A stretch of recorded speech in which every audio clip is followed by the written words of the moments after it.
Welcome to the KOMO Sports End Zone podcast with KOMO Sports Director Niko and Najee Moye.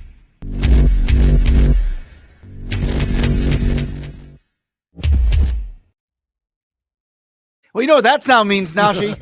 It's football season. Football season, baby. We're back. We're so back. We're How so exciting is back. that? It's so nice knowing that in only a few sleeps, and I hate that phrase. Only in a few nights, very soon, we'll be watching National Football League football in Lumen Field across the country. Football's back. Yeah, and it's Fall is back. Football is back. We're ready. It is. It's just it all feels right in the world. Yes. And I'll say this: like I was at Lumen Sunday for the Leagues Cup Championship. 69,000 fans, awesome atmosphere. Yeah. And in my head, as great as it was to see the Sounders win that, beat Messi, get in a scuffle, all that good stuff, it was like, dude, like almost every Sunday, in addition to this one, I will be here from here on out because it's going to be a lot of fun in that regard. So, hey, we're here. And as we like to do every season, we like to make our predictions based on the schedule, based on what we think is going on with this year's team. So, without further ado, I think the outlook should be overwhelmingly positive from a standpoint of this, Naj. You look at the national pundits, and we've talked about this a lot on this show. They put the Seahawks over under win total at 7.5. It's criminal. I thought it was 8. Was it? Well, you got to win 8 to win the bet. Okay. Yeah, So here's the thing, though. This is a part of this is a little bit of a geography issue. Okay. Yeah. Because if the Seahawks played in, let's say, Georgia or New York or Washington D.C., I think everyone in the country will be able to see how good this team could be. Yeah. Going forward, 8 wins is criminal. I think 7. Yeah, and I'm going with 7.5, which is at BetMGM. So let's just say I'm not going to tell you what to do. I'm not going to tell you how to run your life. Last episode I did tell you who to draft in fantasy football, and I even went back to my own. We both in certain leagues took Kenneth Walker. Be careful, even though we love K9. We love K9, but we both took him. And I took him in the KOMO League, which we'll talk about later.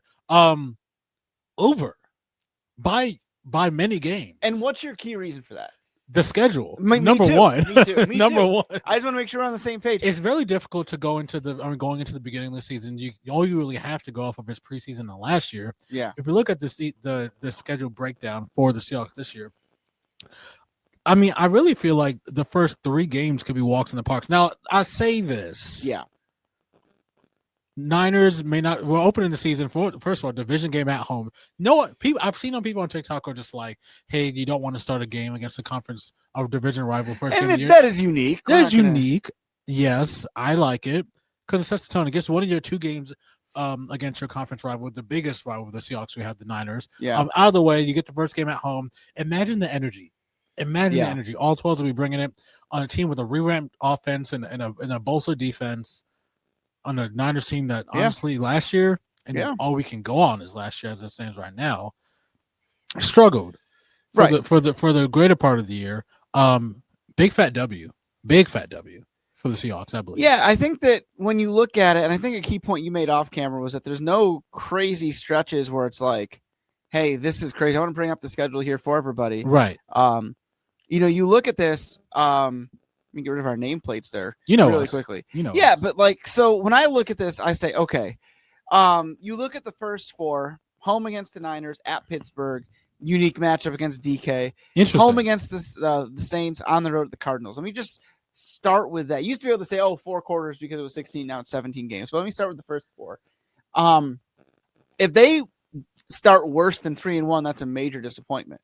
For sure. In my opinion, you're going to be able in every one of those games. It's just the NFL. You're probably not going to go 4-0 just because the Niners could get you. The Steelers look really good. I feel better about the Saints and Arizona.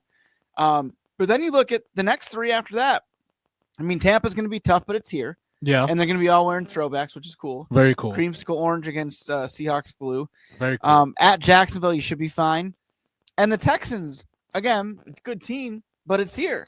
That being said, I will say this, and we talk about tough stretches. I think we talked last year. There was a stretch of games that the Seahawks just were murderous. They had a murderous stretch towards the end of last year. It was that thing where it's like, okay, you look at it from the standpoint of, there was a stretch of 4 games that were so difficult. Right. This year, you don't necessarily have that. Like, there's tough games. Commanders on the road, boy, oh boy, that's going to be tough. The Rams are always tough.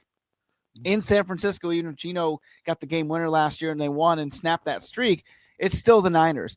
But there's no like, oh my God, every one of these 4 games is crazy. I mean, there's, the Commanders, Cardinals, and Rams, 2 out of 3 division games plus the Commanders. What do you think will be the first big test? Like, hey, this is the Seahawks team. They're going against a really great team. What is the first week that you see that the Seahawks could run into some trouble, maybe even a loss? I think week 1 they could lose. The Niners are they could lose. They could I think that is. Also. I mean, not trying to be cliche about it. That's the first test because it's the first game, and it's our first look at all of these new things with this Hawks team. Right now, with that said, I think once you get past that, the next one on my calendar, I'm looking at the one against the Buccaneers on October 5th. Yeah, because then it's like, okay, it's a unique opponent that we don't see every year. They're coming here. Let's see how you handle that. But then after that, I think it goes in increments. Then it's the Commanders game on the road, November 2nd. Right. In that regard, I think that if you win against the Niners in week 1, that's a statement, and then you kind of trudge through the next few weeks. If you can beat the Bucs in that kind of game, that's a statement. And then you've got Monday night primetime with the Texans, Commanders on the road.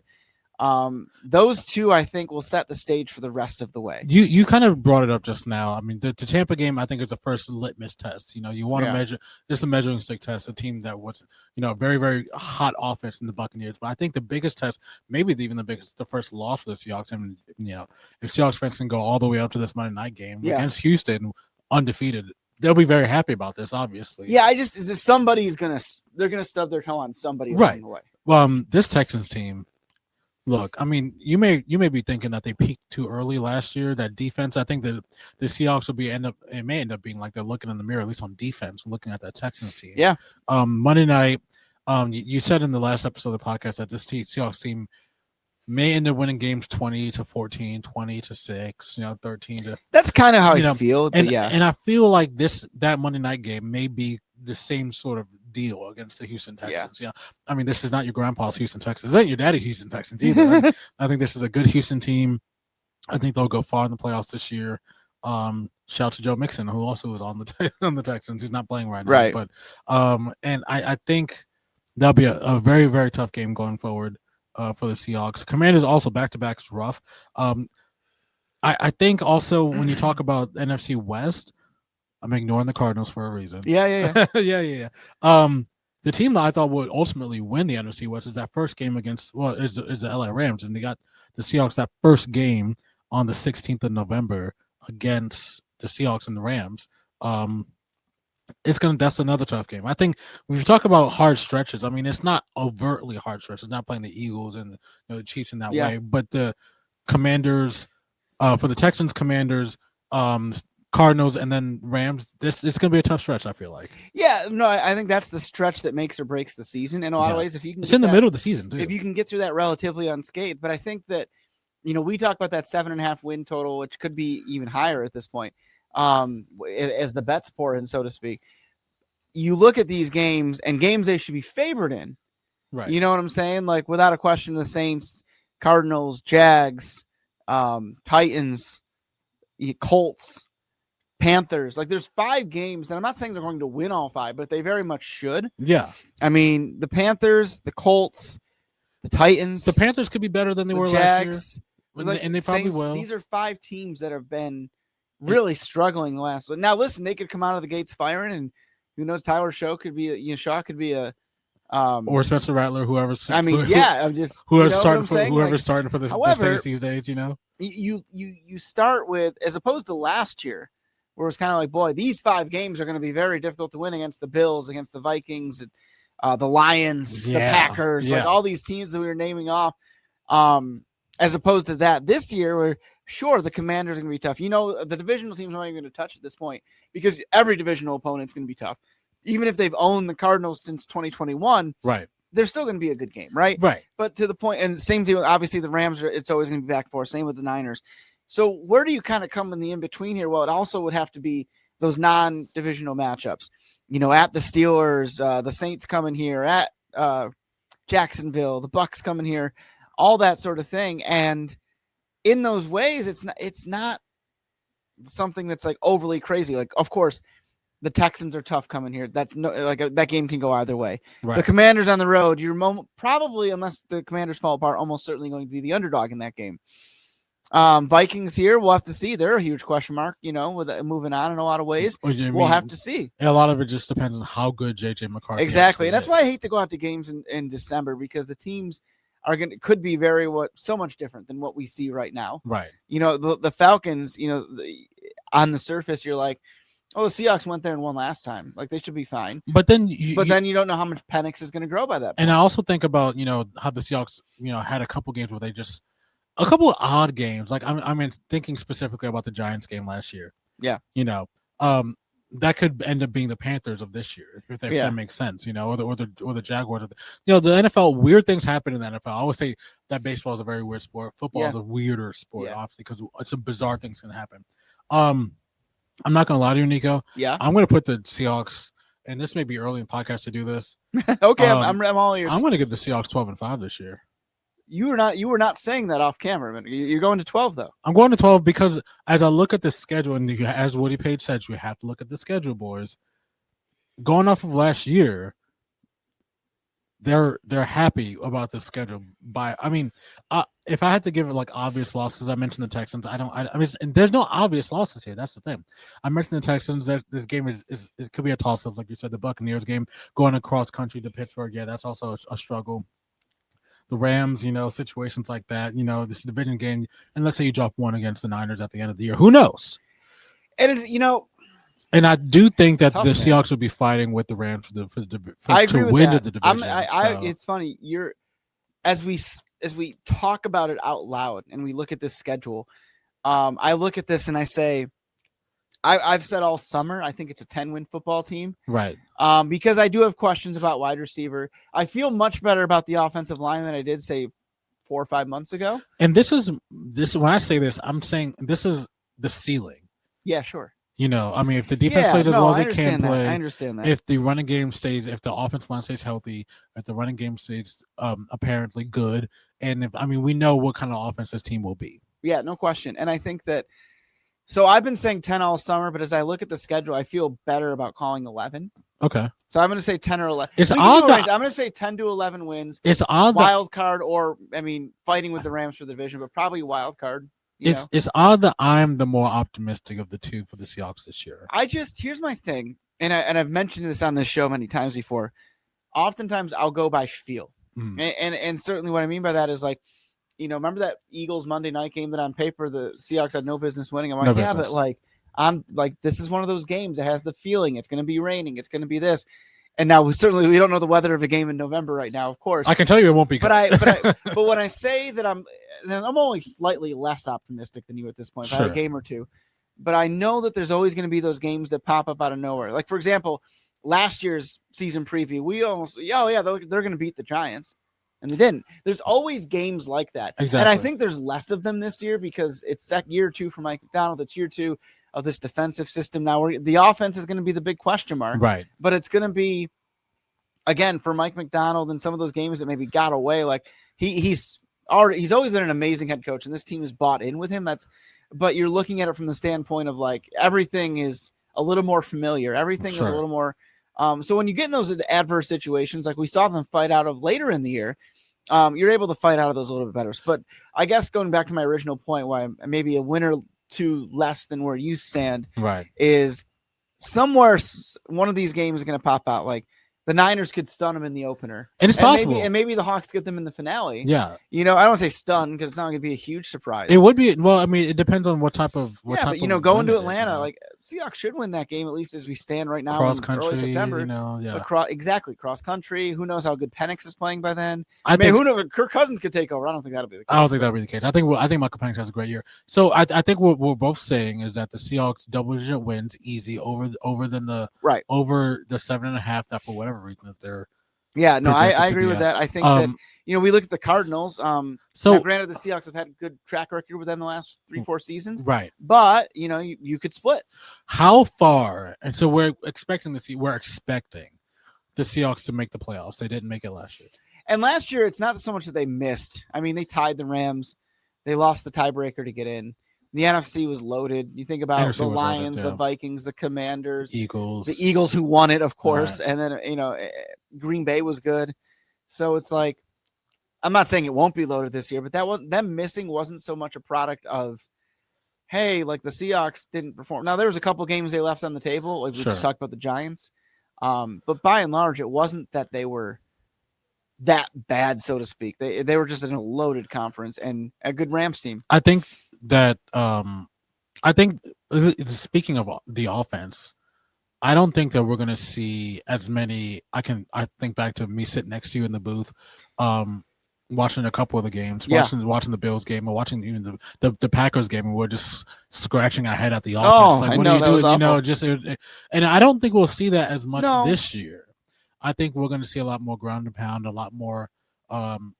What are you doing? We're not going to get a lot of these. What are you doing? Where are you throwing the ball to? Stop running so much. We're not going to see a lot of that, or run the ball more to the running backs. I think the offense will be more tame and more efficient and more disciplined this year, which is great as far as limiting turnovers. As great as far as and the offensive line will be better, so you'll limit sacks to less mobile quarterback. But Sam Darnold, he can scoot a little bit if he had to. So what we're basically saying is we're not going to see Jalen Milroe this year. I don't think you're going to see him in package. He's not going to start this year. No. I think even if there was some issue like where Darnold got hurt, I think Drew would start. But I think that Milroe will be used in situations, and it's a great luxury to have the idea that you can have a guy like Jalen Milroe that you used a third-round pick on grow as the season goes on, learn and not be pressed into duty, and maybe not even be your starter until 2027. Honestly, honestly. I mean, maybe it's sooner, but I think that's probably ideal for both sides. Yeah. So we both predicted the Seahawks to make the playoffs. How far can they go? Well, that depends on matchups and how hot the team is at the right time. I mean, it's easy to say at the beginning that's of the a season, tough one, but I look at this roster compared to, say, the Super Bowl champs of the last couple of years, say the Chiefs and the Eagles. It's not them. I don't. It's not that it's like a light year of difference, but I don't see it being quite there yet. I think that the defense is, no question. I think the offense, it's so hard to say that about right now because we just don't know a lot about it. Now they could come out there and it could be perfect, and K9 and Zach Charbonnet could be running all over other teams, and you're talking about a team that just needs Darnold to protect the ball. And then you're talking about maybe you get a couple rounds in. Yeah. But I don't know that you can in good conscience say anything more bullish than that. I definitely can see this team for this year to be a success, playoffs for sure. Yeah. Now here's the thing on the net. Yes. And I think they'll make the playoffs. Right. One thing I want to talk about with this is it can go positive or negative. These unanswered questions about offense. Right. It can be from the standpoint of, okay, the Seahawks are going to use the tight ends a lot. Mm-hmm. AJ Barner really flashed at times last year. Elijah Arroyo, who we've talked about at length on this show in this last few months, he could be a game changer. It's just simply we don't know how effective it's going to be because it's the new scheme. Like we don't. Clint Kubiak has a good track record. Right. The principles are there, but until we actually see it, I'm optimistic it'll be better. But those are the good things. At the same time, it could be the opposite way. I mean, it could be something like, man, we really could have used Marquez Valdez-Scantling as a deep vertical guy. Now the idea is that Torrey Horton can be that guy. He may be the breakout star of the Seahawks offense. Yeah. You know what I'm saying? Like these things happen in the NFL all the time. Like for example, if you not the beleaguer the fantasy football point, but if you were a fantasy football player, you would certainly have taken Cooper Kupp ahead of Torrey Horton. But Torrey Horton could have bigger numbers because he's a vertical threat. Unfortunately, Torrey Horton was not available in any of the leagues when I was going to pick him. Uh-huh. But I did pick Cooper Kupp in one of my leagues, and the Seahawks defense in one of my 4 fantasy leagues I'm involved in. Yeah, you're a little crazy with that. Buddy. I don't know how this happened to me, but we're trying to win some money here. So okay, nothing wrong with that. Yeah. So that's where it can go either way. Here's what I would leave you on that. Would I bet the over in Vegas 7.5, or even as I'm kind of looking at it on some betting outlets that has ticked up to 8.5? Yeah, I'd still do. I'd still say yes. Because I think the basement for the Seahawks is 10, mostly because of the schedule. I would even say, even if the basement were 9, you'd still pass on the bet. Right. So would I bet on them winning 10? I'd feel I would as a reasonable risk. Yeah. as a reasonable risk. Like if you're gonna play the lotto, if you're gonna go to the Snoqualmie casino and hotel and the closest sports book to Seattle, and you're gonna put that on there, then yeah, I mean, I would think about it. I mean, if I was there in the moment, probably because I'd be, Yeah, but I don't. I just always just acknowledge the schedule. I mean, the Seahawks is the biggest thing to me. The Seahawks really lucked out. No, I don't want to say lucked out, but I don't know who makes the schedule. I know the league. Well, no, the schedule's made a few years in advance. Then you have your divisional crossovers. Sure. And then there's other teams that they will play by way of finishing second in the NFC West. Sure. From a couple other leagues, they're second place finishers. So, for example, their crossovers are with the NFC South, and that's why you see the Bucks. That's why you see the Falcons, and that's why and it's the AFC South. That's why you see the Jags. That's why you see the Titans. And that's why the schedules appear soft, because both of those, the Colts, those divisions are probably, they're not the NFC East. They're not the AFC.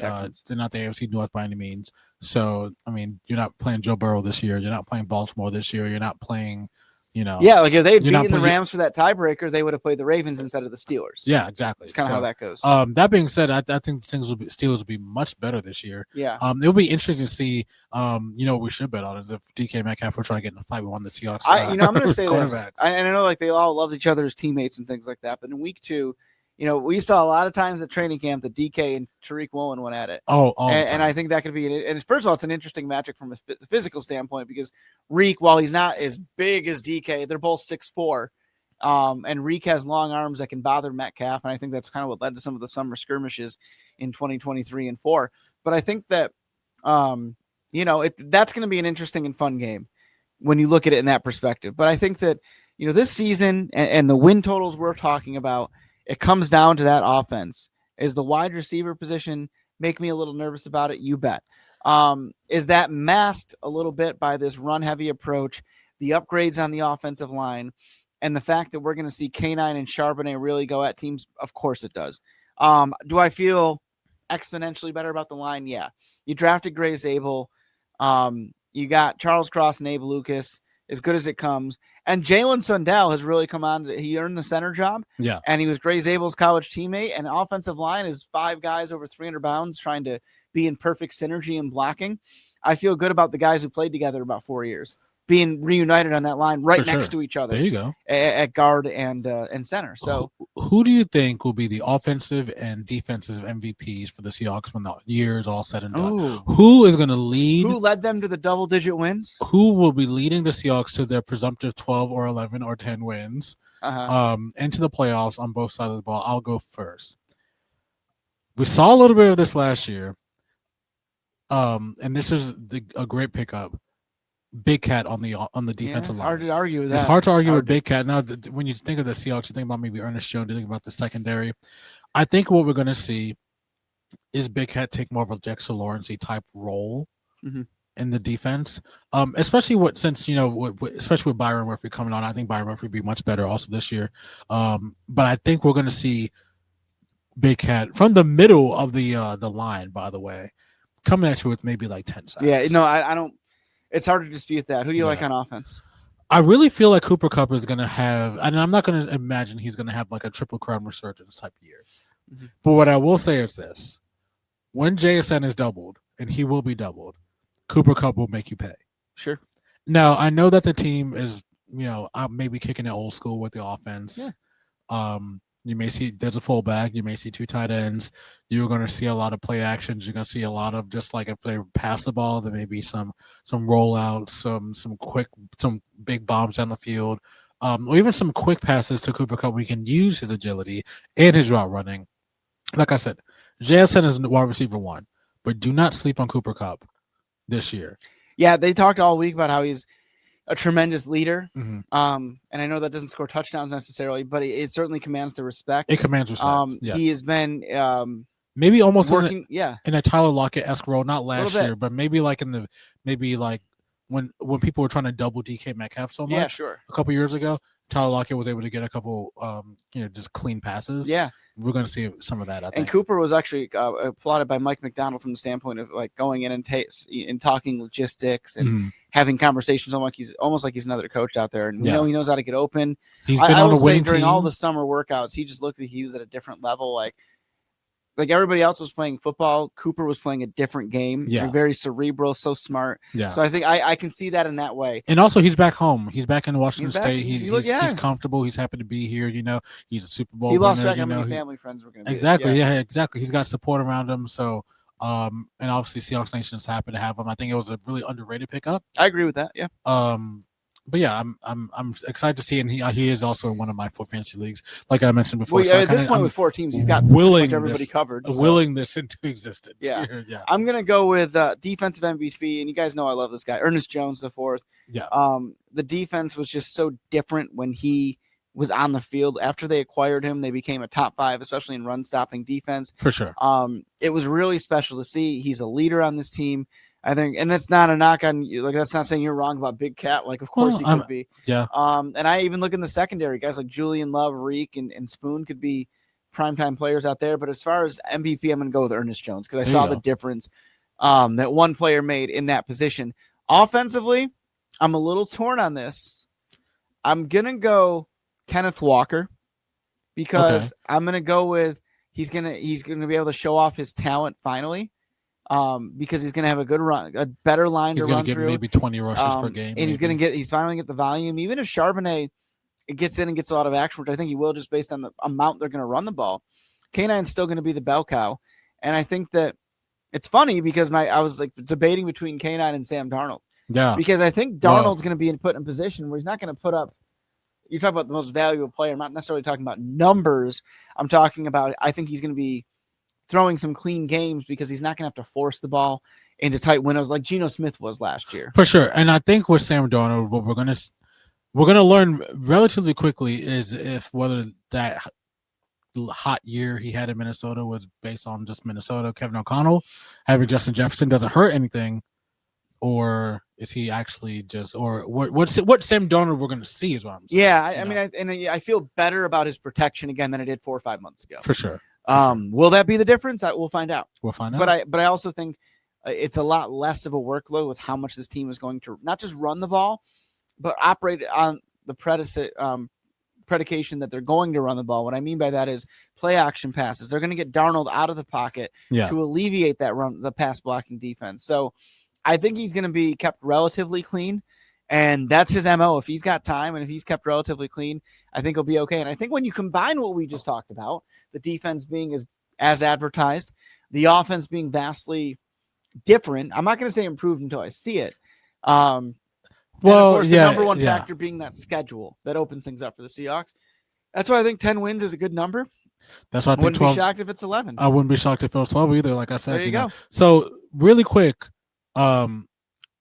do you think that the Seahawks rivalry jerseys look exactly like Oregon Ducks jerseys? Yes or no? Well, I need to see it in person. I think they will look so good on the field. I think that here's the thing. You can't have a Seattle team, a city full of dogs, and give them anything resembling Oregon. It's true. Now, it's true.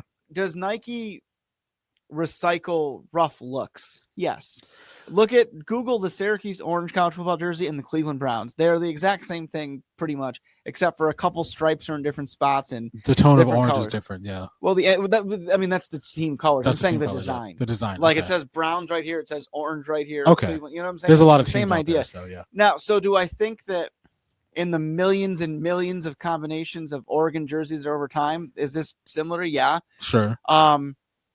I think it'll look better on the field than in person. I think it'll look better with that iridescent green helmet. Love the helmet. I love the helmet. Love the helmet. I don't have an opinion on the jersey because I need to see it on the field first. Right. But I understand why people are upset, especially in this city where it's full of Huskies. And Oregon, I mean, it kind of does remind you of some of those different looks they've had. But again, Oregon's had so many different looks. Yeah, so it's almost hard. If you're going to go in that direction, it's hard to. But I think. What would you rate them out of 10? What would you rate them out of 10? Again, it's hard because I haven't seen them in person. I would go in like this, like the 6 range. Okay. Maybe if I see him in person, that goes up to the 7. I didn't immediately. But I love the colors. I love the colors. I don't necessarily like. I don't have an issue. I don't have as huge of an issue as other people but I love the colors, and I think that's what upgrades it for me. Now, do I prefer that or the throwbacks? The throwbacks all day. The throwbacks all day. Yeah, but you know what I'm saying? Like, yeah, I think that iridescent helmet looks good though. I like the helmet. I give the jerseys an 8 out of 10. I didn't immediately really like them. Then I didn't immediately see the Oregon Ducks until someone pointed it out to me, and then I was like, oh well, yeah. But I do like the gray. I love a gray jersey. I love and I love the green, and I love the helmet. I think they'll look really good on the field too. I think the colors are going to be what saves it. Exactly. Now, here's the thing. You could, and they weren't thinking in terms of this. I think if you got rid of some of the shoulder design stuff that made it feel like Oregon, right, and you just did the shiny number and things like that, maybe fans would have liked it a little bit more. I don't know. It's hard to imagine it. But it's hard when the bird and the duck, it's just the Seahawks. It just all kind of, runs together. Yeah. So I get that. Yeah. Well, we don't see them on the field until December. Yes. So we got a ways. We got some time. They're not even for sale yet, but yeah. So Najee, you feel pretty good about this team. I am. I feel better about the Seahawks now. One thing is when you have a vast change in the style of offense you will run. Now we could say all this and they can throw it 45 times on Sunday, just because that's how the game plan could work.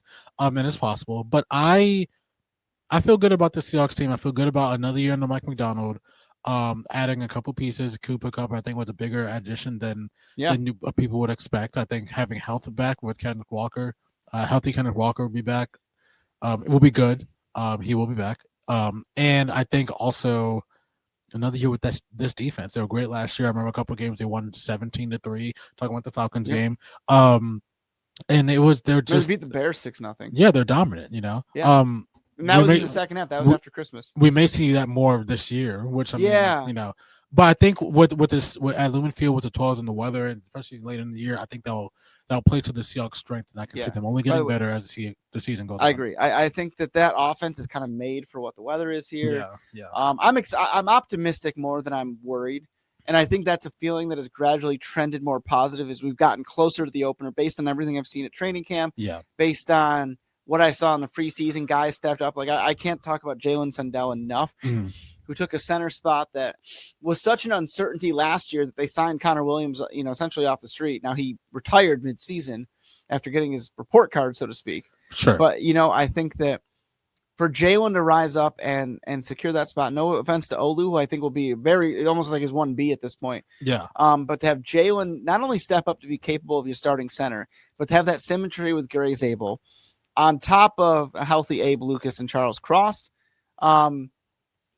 the offensive line is so much less of a concern for me at this moment than it was a few months ago that I feel much more safe or comfortable predicting double-digit wins. And I think that that's a huge step. And I think that if those guys stay healthy, first of all, I think John Schneider should look first round at that position at the line again in 2026. Yeah. But that's, ways away. I think that you look at how much more secure it is right now. And that allows you to feel better about the other things, to the point where the only other offensive position that I feel really wait and see about is the wide receiver spot. But could Torrey Horton rise to the occasion? Cooper Kupp, obviously JSN, we already know who he is. He's awesome. Right. But that's the one position I'm like, well, let's wait and see, about the depth and things like that. And tight end, I feel great about Barner and Elijah Arroyo, but certainly we haven't seen Elijah playing in an actual regular season game yet. So. Right. And don't come for us when the Seahawks only win 2 games in this Christmas, by the way. Boy, that would be bad. That'd be crazy. That'd be so nuts. Like, I almost feel weird hearing you say it. I know, right? I said it, and I was like, I always have to have a disclaimer, like, don't come for us, Cardinals fans. Wow, that would be. That would be nuts, honestly. Like, and I just can't imagine that. Like, this team. Well, I think.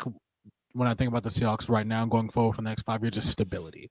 They found their guy. Hopefully they found their quarterback. They found the identity. They can just roll. Yeah, I think they found – I think Darnold's the guy this year, next year, and then it's time to give the keys to Jalen, provided things go how they're playing right now. And you've got a savvy vet like Drew that can be in there to help. I think exactly this is a great blueprint. A lock for the playoffs. It's a great blueprint. Right. A really nice step forward would be what you and I think is going to happen. I think so.